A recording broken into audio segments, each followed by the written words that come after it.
All right, so here are a few reasons why a motorhome, especially a small one, like a Class B Sprinter van, for example, is an ideal bug out or bug in addition to your emergency preparedness.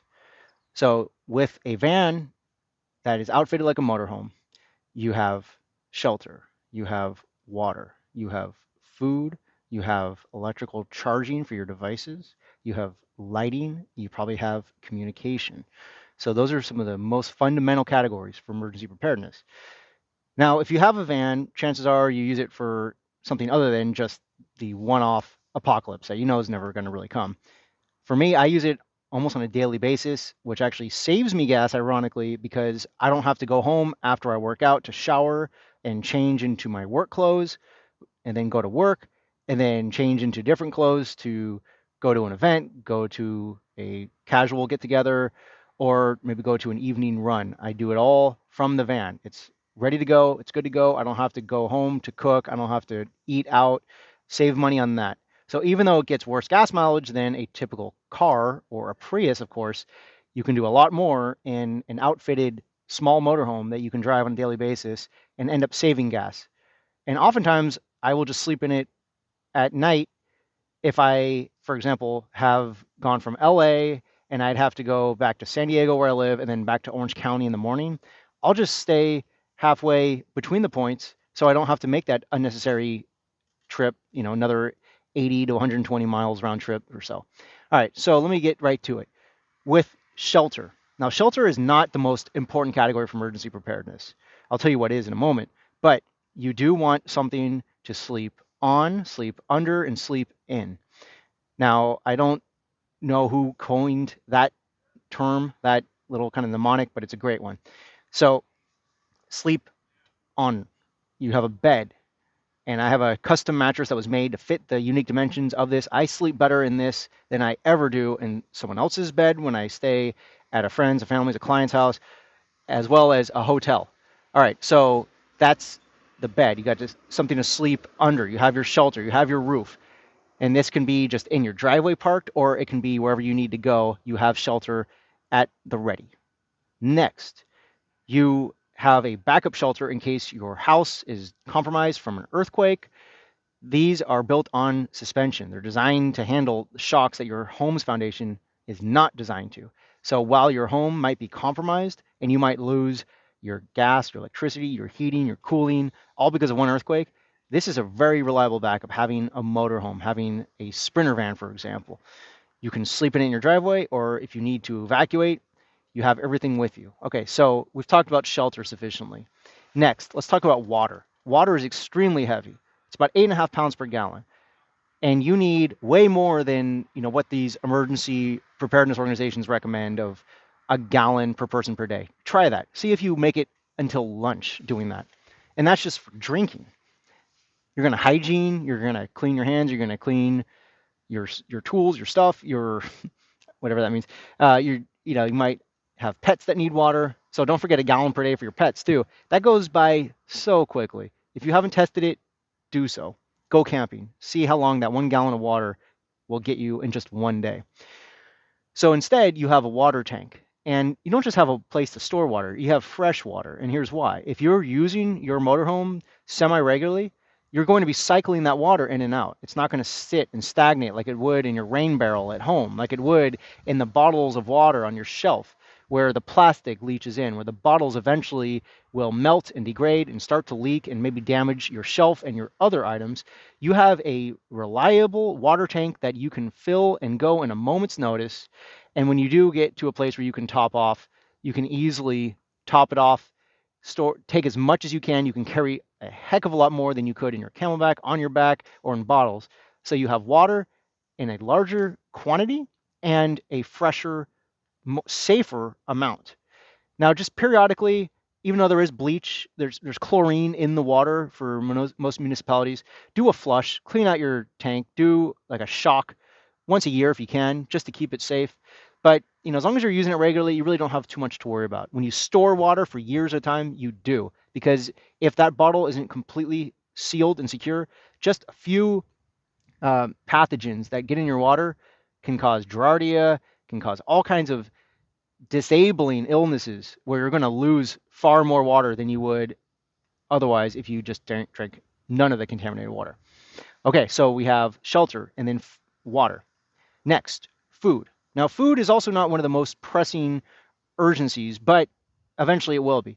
They say you can go, 3 minutes without oxygen, 3 days without water, 3 weeks without food. And if you look around, next time you fly, you go to the airport, look around. Those people are carrying a lot of stored calories, so they're probably going to go for more than 30 days. They could use some intermittent fasting, but the point is not to judge them, not to look down on them, because I would like to lose some weight too. We're all fat. And I'm a road cyclist, so we literally all think we're fat. You want your food at the ready and not just, your perishable eggs and milk, which you can keep in a motorhome like this if it has solar and the fridge is running and you're using it on and off. But the point is you want long-term food storage. And I always recommend freeze-dried rations that are individually packaged, they're tamper-proof, they will last you 20 to 30 years. All you need is hot water. And if you don't even have hot water, all you need is just water. And then now you have 2 servings in one package. And you can stash weeks worth in a motorhome. They're very small, very compact, and they just need water to rehydrate. Literally weeks worth of food in a portable, transportable unit, which is your motorhome. So you would just need water in addition to that food. And if you store more than you think you'll need, well, that's not only beneficial for you and your family because you never know when the emergency is going to happen and you never know how long the emergency is going to last. So you might be thankful that you stored more than you thought might be a practical amount. You also can use these things for barter. There's going to be items that you wish you would have had, that you didn't pack, that you lost, that you broke. Other people will have those, but many people will need food. It's up to you whether you want to barter away your rations for something you need and don't have, or give them away to people who need them and have nothing. Food will be a commodity. Food will be a currency. Now, none of this stuff has probably ever happened to you. And if you want to live your life based on it's never happened, therefore it never will, well, that's unrealistically optimistic. And I would rather be pessimistic and be wrong than optimistic and be wrong. Next, lighting. Lighting is more important than people think about during the day until it becomes 10 p.m. and you're trying to fix something. You're trying to fill your bottle. You're trying to render first aid.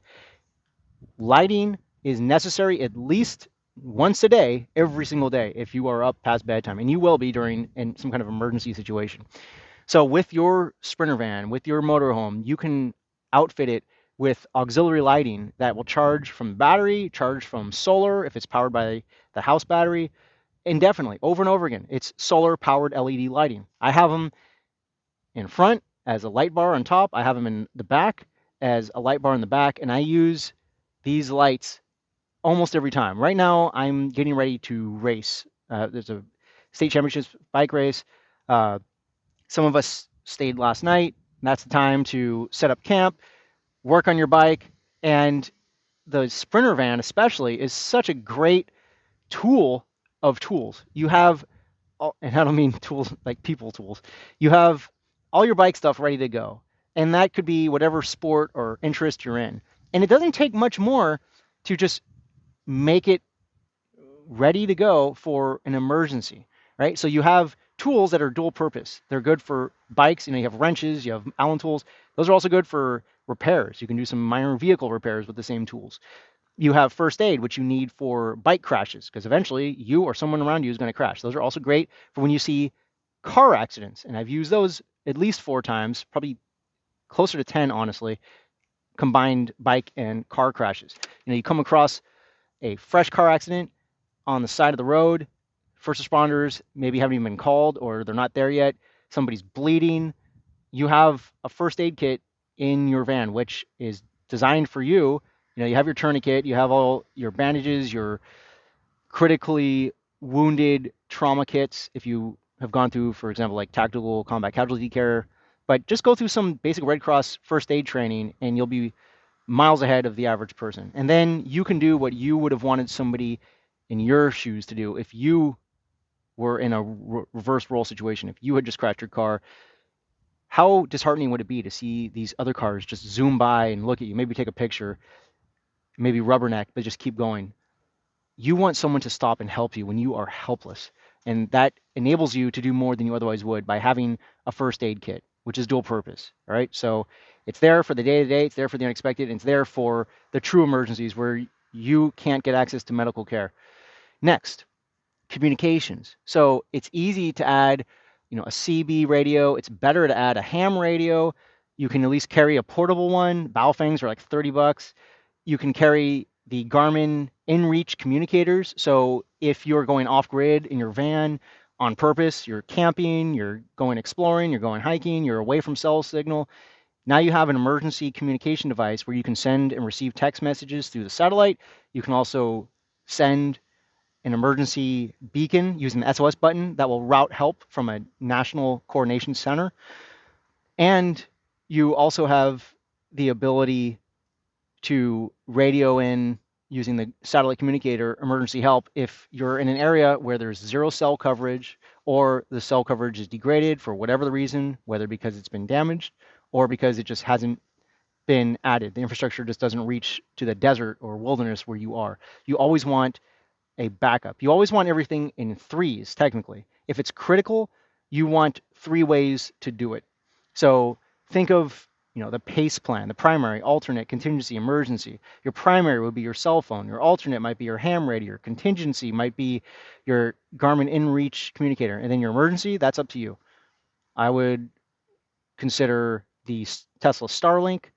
That's kind of a catch-all. That gives you wireless remote satellite internet, which you can use to send and receive not just emails, but phone calls using your phone. And that's for another video, but that is an amazing device that allows you to make phone calls through a satellite if your phone supports voice over Wi-Fi, which almost all new phones do. And only recently, with the advent of Tesla Starlink, has this become available, has this feature become possible, because you have low Earth orbit, low latency satellites, which you never could do with the old Viasat or HughesNet because they were too high up and you had too much latency. So that's an example of communication. And if you have a big enough motorhome, the Tesla Starlink isn't that big. You probably could find a way to stash it somewhere. And now you have communications in all its forms ready to go as a reliable backup that you can keep offline, because Starlink now has RV mode. Yes, it's called RV mode, which means you keep it dormant. You don't even pay the monthly subscription until you need to use it again. So it could be years that just stays in the box, and then when you need it, because you really need it, you can reactivate it, and then it's $130 a month. Next, you want the ability. Well, first, let's recap. We have shelter, we have water, we have lighting, we have food, and in addition to just storing emergency rations, you have that fridge going, powered by solar, so you never even have to charge it with shore power or drive it if that's what you want. You want to just keep it parked, that's fine. If you have enough solar power to create more power than you're consuming on a daily basis, and you're topping off the batteries every day, you're good. And you can keep your backup medications in your fridge. Your kids might have medications. Your dog might have medications. Those are things you're probably going to forget or not be able to access in an emergency. So have redundancy in your fridge with critical items, not just your snacks, not just your Otter Pops, but the things that you or someone in your family might need to survive.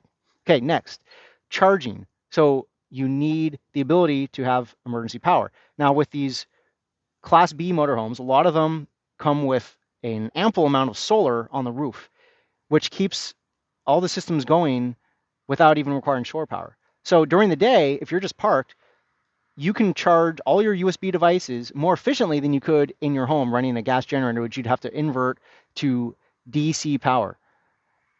In other words, if it's wired into your house, it's probably creating DC power, then inverting it to AC to power the circuits, and then you're plugging in a device in your outlet, converting it back to DC. That's silly and it's wasteful and it's an unnecessary step. Instead, the cars have 12-volt DC built in, easy to charge your USB rechargeable headlamp, flashlight, communications gear, UV water purifier, you name it.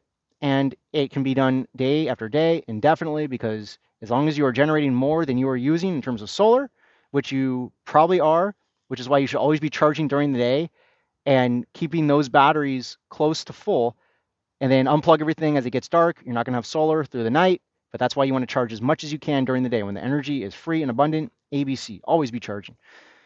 And you have a backup power source. So a lot of these motorhomes have generators as a backup. Your home probably doesn't have either a generator or a whole home backup. If it has one, it only has one. But your motorhome, if you've used up too much solar, you've drained your batteries, you can drive it and charge your batteries, or you can operate the generator. Or if you somehow find workable shore power, you can plug the thing in. You can't just bring your house somewhere else and plug it in. And if you are all on a gas generator, like a Generac for your home, what happens when you run out of fuel, when the propane lines or the natural gas lines have been cut off? You can't get more gas because you're in the same boat as everybody else who didn't prepare or used up all their stores. If you have solar and you have the ability to generate day after day indefinitely, you are at a huge advantage. And that is why a motorhome is a huge advantage.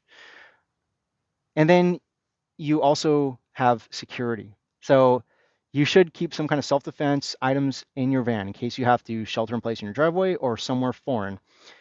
You could easily hide a Glock, you could hide a long gun, or if you just want to carry tasers and some less than lethal methods, you should always have those as well.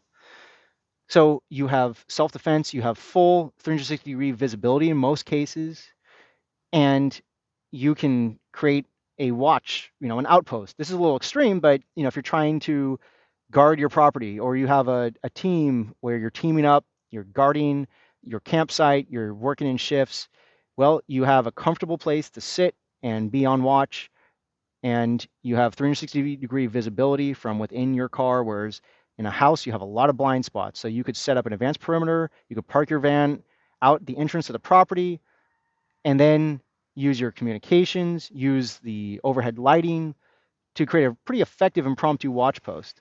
So you have shelter, you have water, you have food, you have lighting, you have electricity, you have comms, you have almost everything you're going to need for an emergency. You have your first aid, you have your tools, you have your backup clothes. You should keep this stocked with the clothes you're going to need, the toiletries you're going to need. Think of it as like a giant bug out kit that you don't have to carry on your back. It's a giant bug out kit that has a built-in shelter and a built-in toilet. So don't forget that water and plumbing are probably going to be compromised too in a severe enough man-made or natural disaster. You need a place to do what you need to do every day. And a motorhome might have a composting toilet, might have a cassette toilet, might have a conventional black water tank that you could find, a safe place to dump, dig enough, big enough hole, whatever. You shouldn't just rely on your house's plumbing because that could easily be compromised. And have you ever tried to flush a toilet when there's no water? It's not hard, but you should at least know how to do it.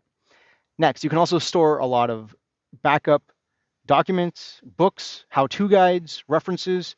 Ideally have those printed or on a PDF format that's saved for offline use on your iPad. You can store a lot more that way, but it's also vulnerable to damage and water, etc. So I hope these have given you some useful tidbits, things you probably have not thought about. I'm sure there's things you did, but maybe you came away with a couple items. If you have any suggestions about why you think a small motorhome is a great addition to your emergency preparedness, please include them. I want to learn as much as I can. And I've been doing this for a while, but I definitely don't think that I have nothing more to learn. So I hope you found this helpful. And I also forgot to mention that you have the built-in climate control. You have a heater and air conditioning where your house might have lost it too. So that's also something to consider. All right, till next time.